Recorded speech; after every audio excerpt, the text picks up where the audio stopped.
एक स्वतंत्र देश के राष्ट्रपति को उसके घर से उठा लिया जाता है। अमेरिका के हमले का कोई जवाब नहीं दिया जाता है। बंदूक की नोक पर देश पर कब्जा हो जाता है। नाटो, यूएनओ जैसी संस्थाएं चुप रहती। ये कहानी है वेनेजुएला पर बंदूक की नोक पर अमेरिका के कब्जे की।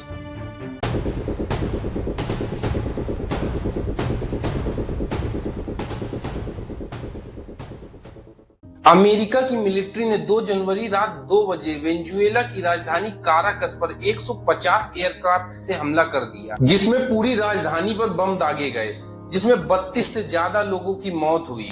अमेरिकी मिलिट्री ने वेनेजुएला के राष्ट्रपति निकोलस मादुरो के घर में घुसकर हमला किया और आधे घंटे के अंदर राष्ट्रपति निकोलस मादुरो और उनकी पत्नी सिलिया फ्लोरेंस को हिरासत में ले लिया और उन्हें अमेरिका लेकर चले गए। इस पूरे ऑपरेशन को ऑपरेशन एब्सोल्यूट रिजॉल्व नाम दिया गया और इस पूरे ऑपरेशन को अमेरिकी मिलिट्री ने 5 घंटे में पूरा कर दिया। अमेरिका के इस हमले पर आपको हर जगह बताया जा रहा है कि अमेरिका ने ये हमला तेल पर नियंत्रण करने के लिए किया है, लेकिन एक बात सोचने वाली है कि वेनेजुएला ने इस हमले पर जवाब क्यों नहीं दिया, जबकि वेनेजुएला कोई कमजोर देश नहीं है। वेनेजुएला के पास सुखोई जैसे फाइटर जेट है, S-300 और S-400 जैसे डिफेंस सिस्टम है, फिर भी वेनेजुएला की तरफ से एक गोली तक नहीं चलाई गई। आखिर इसके पीछे क्या कारण था? आपको हर जगह ये बताया जा रहा है कि ये हमला तेल के लिए किया गया, लेकिन ये हमला केवल तेल के लिए नहीं किया गया है। सबसे पहले तो अमेरिका ने वेनेजुएला में ड्रग्स को लेकर मादुरो के खिलाफ नैरेटिव फैलाया। उसके बाद वहाँ के अपोजिशन के बड़े लीडर्स को मोटी रकम देकर खरीदा गया। वहाँ के बड़े अधिकारियों को और मिलिट्री जनरल्स को मोटी रकम दी गई, जिससे कि वेनेजुएला में तख्ता पलट किया जा सके।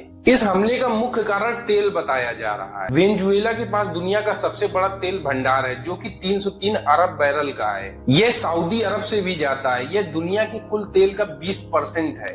वेनेजुएला इस तेल को निकाल कर बेच रहा था, जिसका एक बड़ा हिस्सा चाइना खरीद रहा था। वेनेजुएला ने 2018 में एक घोषणा की थी कि वह अपना व्यापार डॉलर में नहीं करेगा। वेनेजुएला जितना भी तेल बेच रहा था वह लोकल करेंसी में बेच रहा था। इससे अमेरिका को नुकसान हो रहा था, क्योंकि अमेरिका की ताकत उसके डॉलर पर निर्भर करती है। अगर डॉलर में व्यापार नहीं होगा तो फिर डॉलर कमजोर होगा, जिससे दुनिया में अमेरिका की धमक कम हो जाएगी।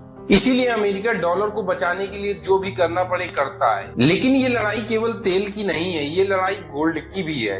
वेनेजुएला में बड़ी मात्रा में तेल ही नहीं, सोना भी है। वेनेजुएला में माइनिंग के लिए 10,000 टन से भी ज्यादा सोना है। इसके अलावा वेनेजुएला की मिट्टी में कोल्टन और लिथियम जैसे बेशकीमती मिनरल्स भी हैं।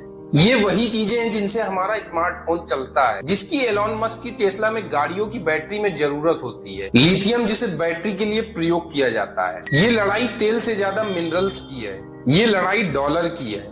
अमेरिका ने पूरी दुनिया को दिखा दिया कि जिसके पास ताकत है वो कुछ भी कर सकता है। एक स्वतंत्र देश के राष्ट्रपति को उसके देश में गुंडे की तरह घुसकर उठा लिया जाता है और दुनिया के बड़े बड़े देश केवल निंदा करते रहते हैं। जो संस्थाएं अधिकारों के लिए बनी है वो भी चुप रहती हैं। ये थी वेनेजुएला पर अमेरिका के कब्जे की कहानी। वीडियो पसंद आया हो तो वीडियो को लाइक करें और ज्यादा से ज्यादा शेयर करें। मिलते हैं इसी तरह की एक और वीडियो में।